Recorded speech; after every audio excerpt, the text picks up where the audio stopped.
Hi, everybody. This is Rhonda Cobb, the Money Coach, and welcome to our show. This show is so topical, you are going to love it. Plus, it's an issue that is near and dear to my heart. So, I am so glad to be able to have somebody here to help you learn a step by step process of what you need to do to make your healthcare bill just a little bit smaller. So, joining us today is Deeter Prater, and he is a seasoned healthcare expert, and he's got over 20 years of experience. His passion is in, get this, I love this, disrupting healthcare in a positive way for consumers to drive the costs down.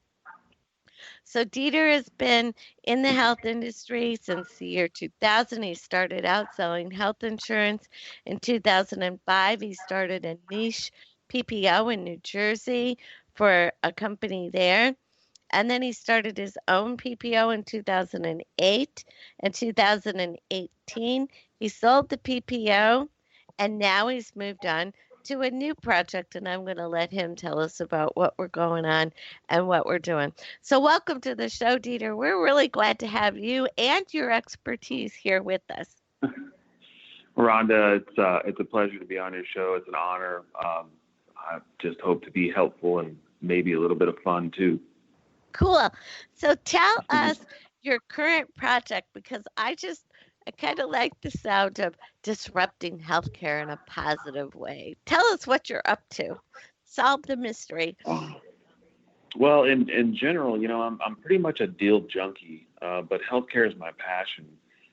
When I built a PPO network, it was all about saving our customers money. And the PPO that I built was not traditional in any sense. It was very customer centric.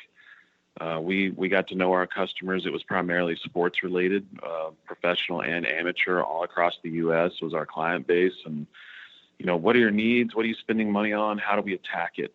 And how do we do that together? Like it was a joint effort. It wasn't anything that we did that was amazing. It takes two parties to quote unquote, row the boat to make real effective change. So we did that, and we got to understand and look at medical expense in this country, whether it was in New York, LA, or in, small town Alabama, Michigan, all over. So you got to kind of look at, what does a knee scope cost in LA and why does it cost 10 times as much in, Beverly Hills, for example? It's just natural things you start to see. And we kind of created this weird nuance of domestic medical tourism. We would send certain clients, we would actually fly patients in, from different markets to, like, we always had a kind of a go-to market in Dallas for orthopedic type surgeries. And, we'd end up saving clients, I don't know, $20,000, $30,000, $40,000 per surgery, tremendous savings. So that naturally is just so I'm a deal junkie. I love healthcare. I love anything that really disrupts the current system that we have. I just kind of hate how it's built. 20 years ago, what was a copay, coinsurance, or deductible? They didn't exist. I mean, you paid a premium and it was a trade.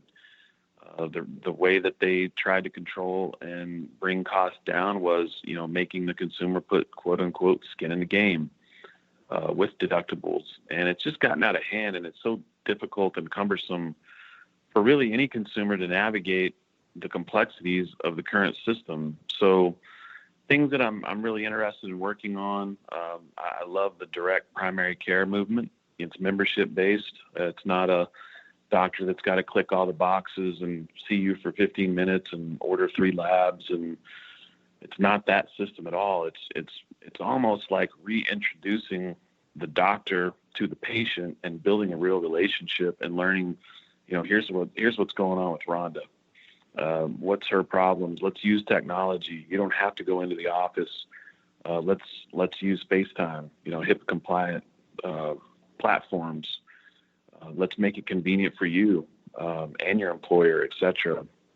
There's a movement and it's really happening in the Midwest, and I'm a part of it. It's called Free Market Medical Association. We run the chapter here in Amarillo, Texas, and we're trying to put together a surgery center, but it's all transparent pricing. know what you're going to pay for before you go. And that was really pioneered by Oklahoma Surgery Center in Oklahoma City. But we're following in their footsteps.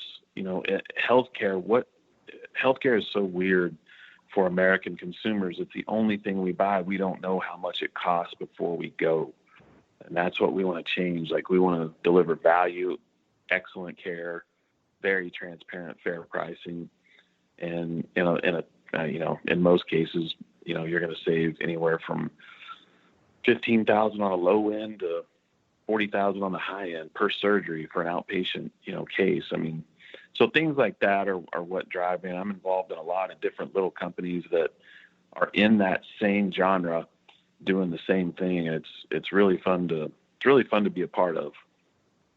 It sounds like it, and it sounds like it's moving in the right direction. And the stories that I hear from my clients are nothing new to what you would have heard in the past.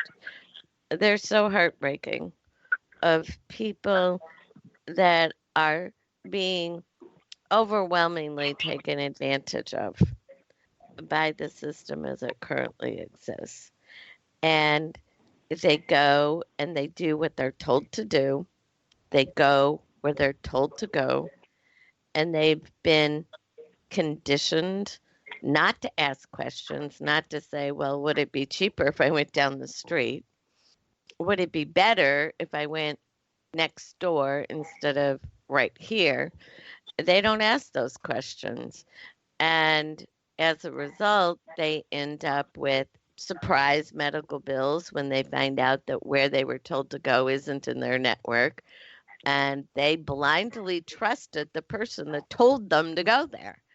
Um, and I had a client like that last year. That was a nasty situation. And, so anything that can be done to help people save money without sacrificing their care, in my opinion, is a good thing. So tell our people, our listeners, how does direct primary care work? For example, Uh, do you pay monthly and then you just get your care, or do you pay when you go? How does it work? it's set up just like a gym membership or your cell phone bill, and it's a fixed monthly cost. And what you'll typically see at these practices are, I'd say the price range is anywhere on the low end. I've seen some as low as in like $35, per month. That's usually for an individual. And then, you kind of range up to 175 for a family of 4 plus. But it's unlimited care. You go when you want. If you are in the system, and what I mean by the system, just the traditional system, you've got a primary care doc, you have Blue Cross Blue Shield, your kid's sick, you're going to call that doctor. You might not get in for 10 to 15 days. That's just normal. You're going to go sit in that waiting room. And of course, by then, your kid's probably well at that point. So the doctor's visit's kind of a moot point at that juncture. But, this is, the first visit you have with the doc under this setting. They're going to read your mail. They're going to do all the labs. They're going to learn everything that's going on with Rhonda's healthcare. What meds are you on? Let's take blood urine samples. Let's kind of do a map of your healthcare. What's going on with you? So when you call or need something, it's, again, you don't have to go in. They might look at you and say, take your temperature. Let me look at you via, a FaceTime app. And they might say, okay, Rhonda, you actually need to come in today. We'll call in some meds. And it's come in. You don't need to set an appointment. Like, we're open. Come in here and see us. It's just convenient. Again, it's reintroducing the doctor to the patient and just creating a better overall experience without the bureaucracy of a provider billing and you paying, a copay, a coinsurance. You get a surprise bill after the fact on labs. You just eliminate all that.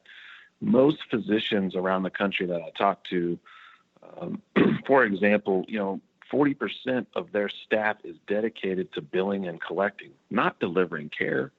Like, we've literally gotten away from just delivering care, taking care of the patient. And that is literally what this direct primary care movement is doing. There's different versions of it. The one that I'm talking about, I think, is the most normal one that you'll see in the market. There's some that take it to a whole nother level. It's more concierge care, and it's very expensive. And for for someone probably in that,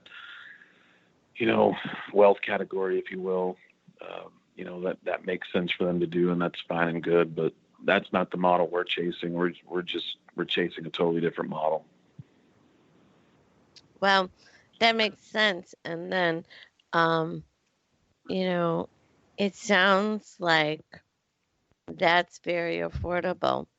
What happens to people that sign up for direct primary care that get a big bad diagnosis? What happens then? Well, they're certainly referred out, but the difference in a direct primary care, regardless, if you have insurance or not, okay? So we kind of follow the healthcare cost upstream. What does that mean?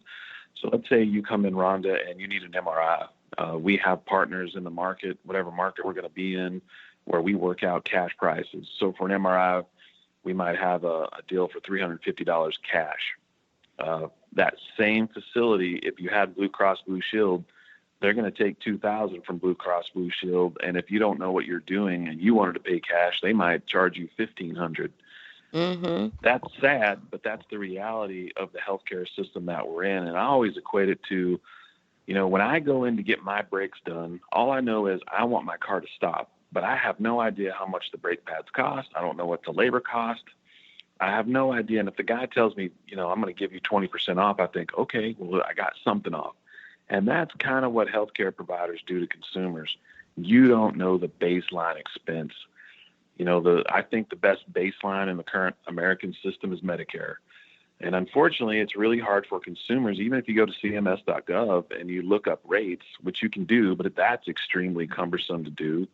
Like you need to know what you're doing to really get in there and what CPT code am I using? Exactly. I've probably lost half your audience right there. Like what? It's tough to do, but most medical providers, most are gonna take Medicare. Some are gonna take work comp, Blue Cross, Aetna, Humana, whomever. They all pay them different. There's a different number, and really, what I would tell consumers is, you want to try to do your best, to be somewhere in the middle. You don't want to certainly be on the high end.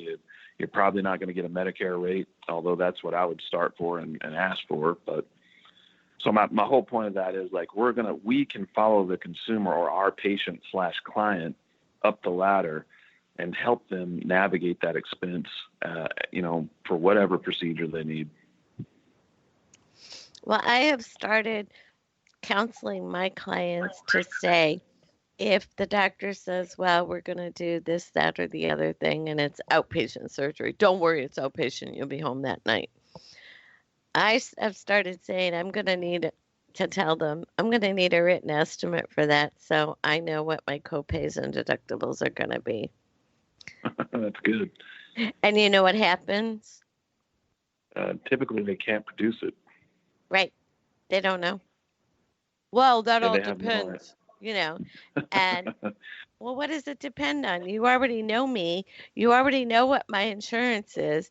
What depends? It's a contracted amount. All you got to do is fill in the code you intend to use and tell me what the reimbursement is, and then you tell me my copay and deductible. Hello? It's not rocket science.